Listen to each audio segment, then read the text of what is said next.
Pikes Peak granite. We often see mountain lions sunning themselves in the summer out there.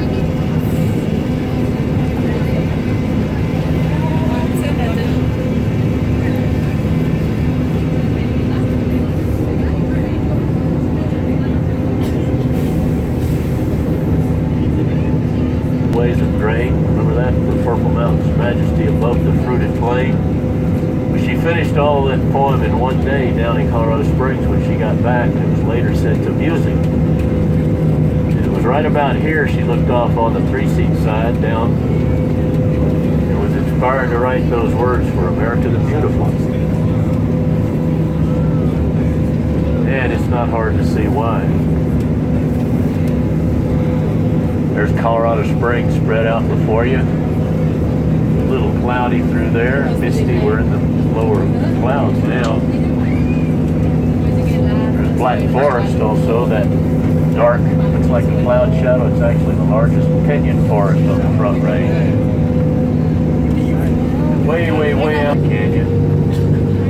That's Lake Moraine. It's actually a glacier lake. It's been enlarged though to serve as a watershed storage reservoir for the city of Colorado Springs, one of 7 up here.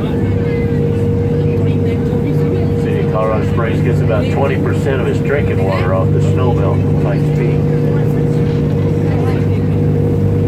There in Mount Almagre. Yeah, that one. From here on out, you'll start to get a sense of why these are called the Rocky Mountains.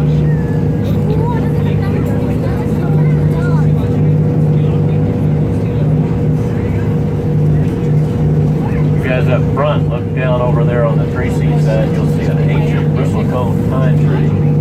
There's a really nice picture of that pine tree in that coffee table book we've got. $4 purchase on the train only. But anyway, that bristlecone pine down there, that gnarly gray trunk creeping out of those rocks. It's the grandfather tree of this entire mountain, over 2,200 years old.